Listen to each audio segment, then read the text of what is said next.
It's great to see electric mobility progressing. Southern California is sort of a hotbed for electric vehicles. You see on some of the longer routes as well, people lining up for their charge stations. So we're certainly looking at the infrastructure and how to increase capacity. But the great news is it's plenty busy around town. Yeah, I'm fortunate to have a Taycan as my daily driver, and it's a car that's really grown on me.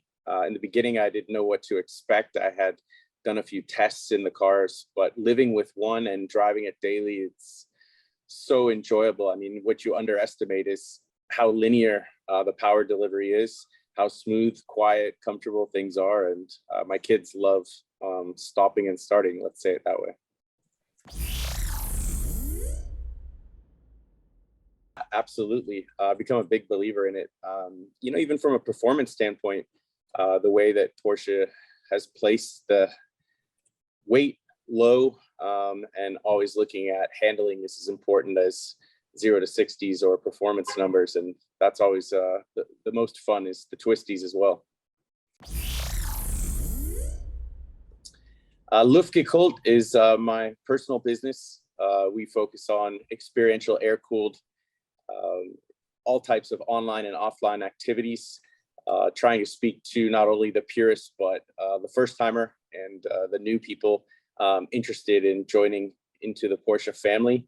For a lot of youngsters, a 914 is a very affordable point of entry, and we want to give them a domain to bring their cars out and meet other enthusiasts.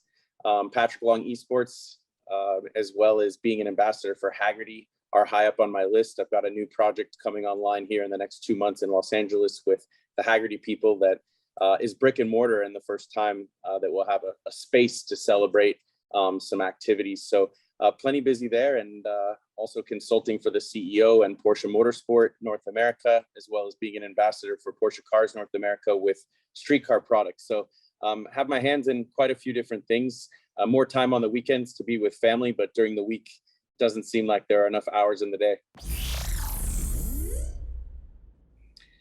It's been an amazing and interesting eye-opener to have an esports team. Jeff Swoboda is the partner of mine in the company, and he's a longtime friend and also a business associate. We've got some great young drivers who are hungry to push up into the final, but lots of competition from other teams. It's great to see an international flair, a full-time media team who's broadcasting what you guys are doing, and the series is growing. Looking forward to Daytona. Got some guest drivers coming in and trying to make fun for everybody, especially here in the US. Liberty speaking to the US of A and the Stars and Stripes, Statue of Liberty, and a few different nods to the US culture. And then the shamrock comes from my Irish heritage and always having a green helmet with a shamrock on the front of it. So it's great to blend two different sort of cultures with inside the team and to march forward for the USA as the only team on the grid from the Americas. Yeah, Hagerty is a driving brand.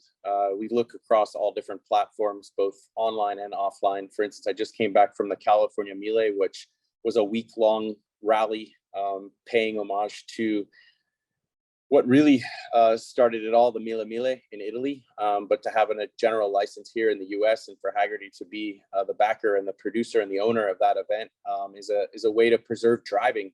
I think Hagerty looks at new and old automotive culture and getting out, experiencing what there is to come. We're planning Monterey at the moment, and with Car Week coming up in August, it's Hagerty all over from top to bottom, the Hagerty house. There's new events popping up. We'll be doing ride and drives at the track leading into the race. So yeah, it's great to be part of the brand. It's great to see how much growth they've had over the last 24 months.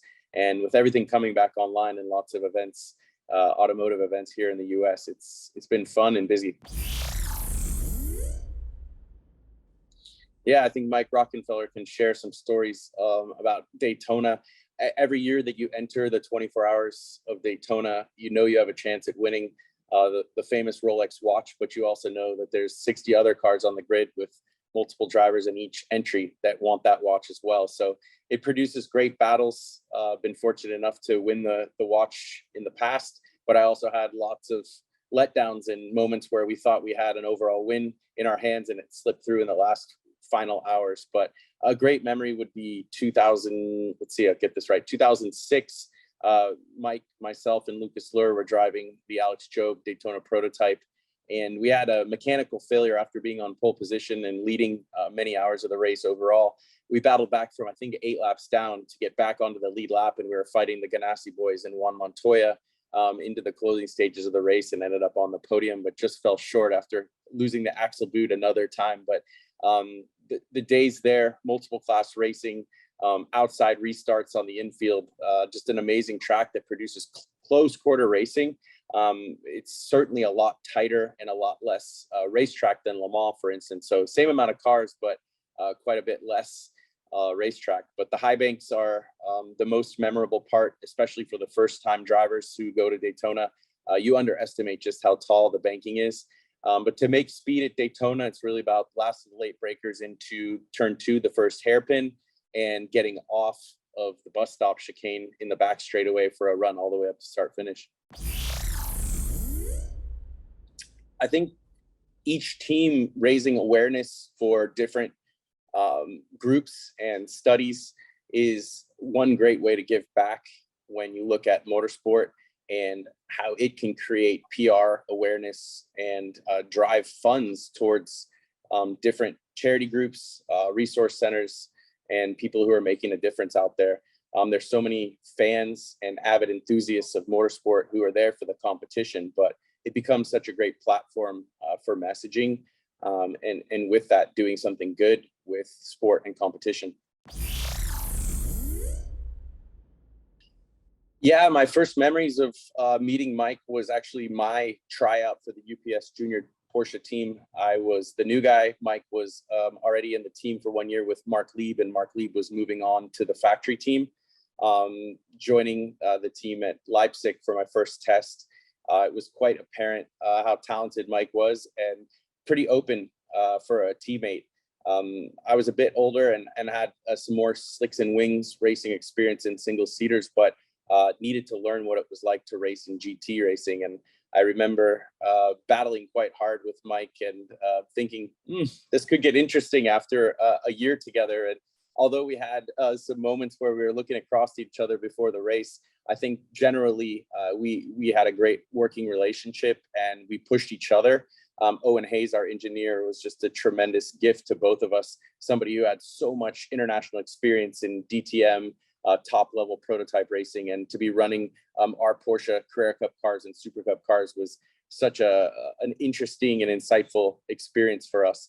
The final race that we had in 2003 as juniors was heading to the US to join the American Le Mans series, the IMSA series in that era, and going into endurance sports car racing for the first time, both of us in our early, well, Mike was probably in his teens, I was in my early 20s, and joining the grid with the likes of Christensen and, you know, the big dogs at Audi program in an R8, and we're in a GT3R from a 996 era 911. Very eye-opening experience. I remember having a drink with Mike after the first day of practice and thinking to ourselves, this is way more than we anticipated. So it's amazing to think back 20 years now from the first time we joined the grid together in an endurance sports car championship, and very grateful that still connected and working together here at World EX.